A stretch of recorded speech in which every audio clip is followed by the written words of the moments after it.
Depending on who you ask, it's an early Christmas gift for business owners. Others would tell you it's a clear case of the government backpedaling on an ill-conceived decision.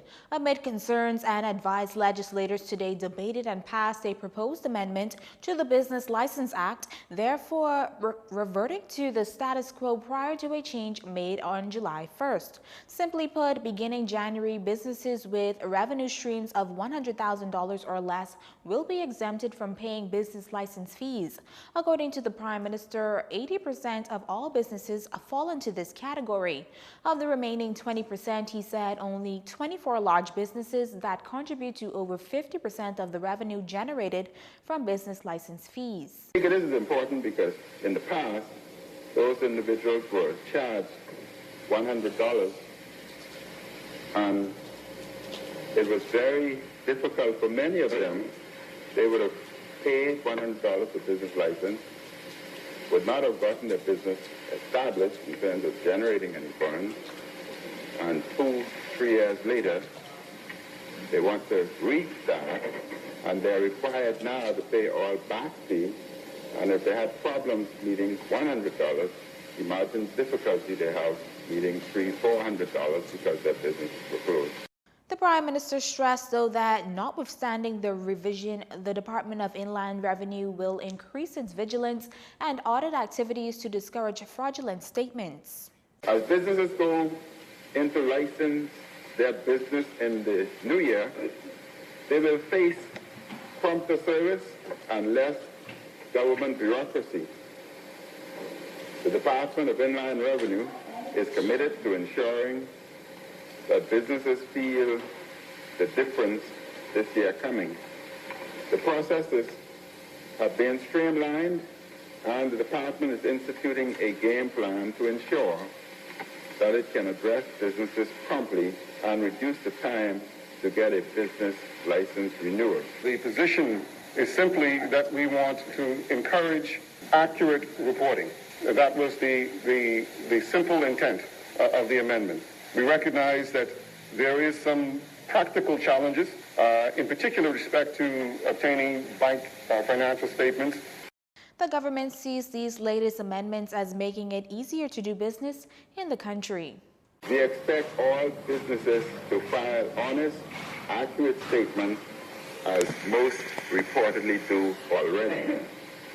Therefore, I advise all businesses, Mr. Speaker, to ensure that the information given is correct and politics will not play a part in these audits. Business license fees are a big revenue generator for the government, as roughly $150 million is raised. Meantime, the opposition's lead contributor to the bill, Deputy Opposition Leader Chester Cooper, chided the government, charging that once again it ends up looking like it doesn't know what it's doing, scrambling to undo what many told the Minister administration should have never been done. On the face of it, this administration has egg on your face, and you seek to clean it up before any real damage is done.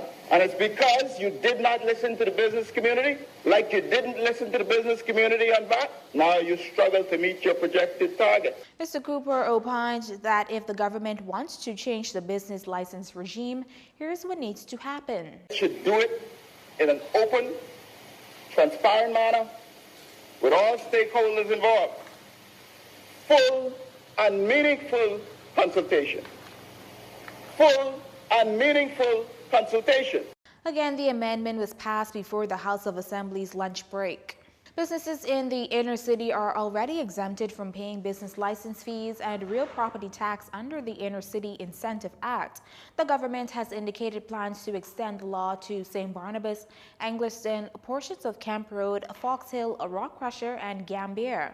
A 15-page preliminary report into the 6 shanty towns in North and South Abaco showed that 80% of those residents have legal status, while the other 20% are undocumented. That according to Chairman of the Shantytown Action Task Force Committee, Senator Dion Folks. Our estimates, meaning the Shantytown Action Task Force estimates, is that for those where there are no response, 138 households, we estimate, and this is only an estimate, that they comprise of about 500 residents.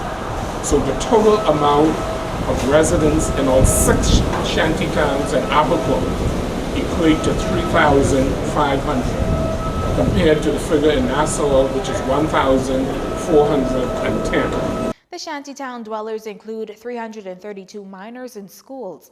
As for South Abaco's shantytowns, the Mud and the Peas, they represent 70% of the total number of households interviewed. That equates to 2,600 residents.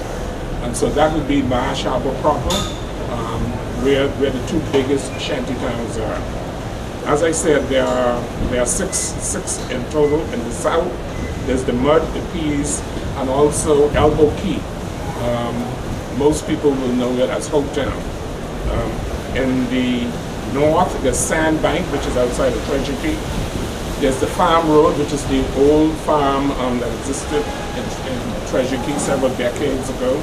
And there's a small shantytown that has about 16 dwellings called L&H. Now, in terms of alternative housing for those Abaco residents, the reason they were given an extended deadline in the first place, Mr. Folks said this. We have several committees that are meeting currently. As you know, there is a court injunction that has prohibited us from following our action plan, but all of the things that we can do that do not relate directly to the shantytowns, we are doing. And one of them is a subcommittee that's considering alternative housing for the residents of the shantytowns in Abaco. The report still before Cabinet also indicates those residents with spousal permit, work permits, and citizenry, as well as those employed and out of a job, utilities, as well as gender. This is the first such report since Abaco's 2 fires several years ago. You're watching JCN News. Stay with us. This segment of the news was brought to you by Alive.